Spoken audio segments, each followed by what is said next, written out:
جیسے لوگ دیکھ رہے ہیں ہم اتنی چھوٹے چھوٹے کام نہیں کرتے اور اللہ دیکھ رہا ہے تو کیا نہیں کرتے ہو؟ سب کچھ کر رہے ہو، مطلب سب کی عزت کر رہے ہو، اللہ کی عزت نہیں کرتے۔ سب کی عزت کر رہے ہو، اللہ کی عزت نہیں کرتے۔ قرآن میں اللہ تم سے شکایت کر رہا ہے وما قدر اللہ حق قدری، تم نے اللہ کی وہ قدر نہیں کی جیسا کہ قدر کرنے کا حق تھا۔ ارے ظالم، تو نے گورنمنٹ کے آفیسروں کی تو قدر کی، تو نے اپنے پیروں کی تو قدر کی، تو نے اپنے ماں باپ کی تو قدر کی، تو نے سی سی ٹی وی کیمرے کی تو قدر کی، اللہ کی قدر نہیں کی۔ سی سی ٹی وی کیمرے کی زد پہ اگر نکاح ہو تو آپ پان کھا کر کے نہیں تھوکتے، اللہ دیکھ رہا ہے۔ سود بھی کھا رہے ہو، زنا بھی کر رہے ہو، فلمیں بھی دیکھ رہے ہو، گندی پکچریں دیکھتے دیکھتے سو رہے ہو، ایک دن مرنا ہے۔ سن لو، اللہ کی طاقت بہت بڑی ہے۔ جب اللہ اکبر ناراض ہوتا ہے تو برباد کرتا ہے۔ دیکھ لو، فرعون کو اس نے دریا میں غرق کر دیا، فرعون کو آج تک اس کو کفن میسر نہیں آیا، نمرود کو لنگڑے مچھر سے ہلاک کر دیا۔ میرے جوانوں، اللہ سے ڈرو۔ جب بھی دل گناہ کرنے کو چاہے تو سوچو کہ اللہ دیکھ رہا ہے، اللہ دیکھ رہا ہے۔ اس تصور سے صرف ایک گناہ چھوڑ دو گے، اس تصور سے صرف ایک گناہ چھوڑ دو گے، اللہ تمہاری زندگی کے ہر گناہ کو معاف کر دے گا۔ اس سلسلے میں ترمذی شریف کی ایک حدیث ہے، اس کا مفہوم اپنے الفاظ کے جامع میں پیش کر رہا ہوں۔ بس اسی حدیث کے لیے اتنی لمبی تمہید باندھی تھی۔ ترمذی شریف کی حدیث، اس کا مفہوم میرے الفاظ کے جامع میں، اللہ اکبر، اللہ کے سچے رسول صادق و مصدوق مصطفیٰ جان رحمت صلی اللہ علیہ وآلہ وصحبہ وبارک وسلم ارشاد فرماتے ہیں، بنی اسرائیل کے اندر ایک جوان تھا، بنی اسرائیل میں ایک جوان تھا، اس جوان کا نام کفل تھا، اور کفل کو لڑکیوں سے بہت پیار تھا، لڑکیوں سے بڑی محبت تھی۔ اتنا بڑا عیاش، اتنا بڑا آوارہ، اتنا بڑا بدکار تھا کفل کہ روزانہ اس کے بستر پر کوئی نئی لڑکی رہا کرتی تھی۔ میں حدیث کی شرح کے ساتھ جو ہے وہ اس کا مفہوم پیش کر رہا ہوں۔ اس کے در اس کے وہ بہت مالدار تھا۔ ظاہر سی بات ہے، حسن، جوانی اور دولت اکٹھا ہو جائے تو آدمی کے پیر زمین پہ نہیں ٹکتے۔ ہائے دولت کی فراوانی، ہائے جوانی کا قہر، اللہ اکبر، ہائے انسان کا خدا کو بھول جانا۔ لیکن یاد رکھو، سب تم کو بھول سکتے ہیں، خدا تمہیں نہیں بھول سکتا، وہ تمہیں دیکھ رہا ہے، وہ غیرت والا ہے۔ جو بھی گناہ کرے گا اللہ اس کو اس کے گناہ کی سزا ضرور دے گا۔ اللہ اکبر، میرے آقا نے اسی لیے تو فرمایا، ٹھوکر بھی لگتی ہے تو گناہ کی وجہ سے لگتی ہے، چراغ بھی بجھتا ہے تو گناہ کی وجہ سے بجھتا ہے، جسم میں کھجلی بھی آتی ہے تو گناہ کی وجہ سے آتی ہے، آنکھیں پھڑکتی ہے تو گناہ کی وجہ سے پھڑکتی ہے۔ یعنی مطلب یہ ہے میرے عزیز، اللہ اکبر، اگر انسان گناہ کرنا چھوڑ دے اسے زندگی میں کبھی ٹھوکر بھی نہیں لگ سکتی۔ انسان گناہ کرنا چھوڑ دے، اللہ اکبر، کبھی اس کا چراغ بھی آندیاں نہیں بجھا سکتی۔ مسلمانوں ذرا اپنے آپ کو غور سے دیکھو، تمہارا چلایا ہوا چراغ آندیاں نہیں بجھا سکتی۔ جب مسلمان کے چراغ کو کوئی آندھی نہیں بجھا سکتی تو آندیاں مسلمانوں کو برباد کیسے کر سکتی ہے؟ شرط یہ ہے کہ مسلمان کو وہ مسلمان کرنے کی ضرورت ہے جیسا مسلمان بنانے کے لیے مصطفیٰ جان رحمت تشریف لائے تھے۔ میرے بھائی، تم قادری بن گئے، ہم سب قادری بن گئے، برکاتی بن گئے، رضوی بن گئے، اشرفی بن گئے، چشتی بن گئے، حشمتی بن گئے، وارثی بن گئے، مداری بن گئے، ڈاکٹر بنے، ٹیچر بنے، خطیب بنے، ادیب بنے، عالم بنے، مفتی بنے، جج بنے، سب بنے۔ کیا ویسے مسلمان بھی بنے جیسے مسلمان بنانے رسول اللہ تشریف لائے تھے؟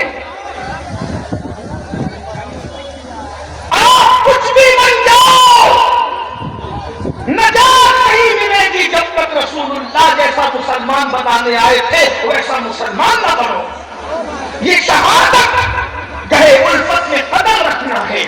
لوگ آسان سمجھتے ہیں مسلمان ہونا اور بہت آسان ہے، کافر کا مسلمان ہونا بہت مشکل ہے۔ مسلمان کا مسلمان ہونا، میرے بھائیوں غور سے سن لو، اچھی طرح سے سن لو، جب بھی کوئی گناہ کرے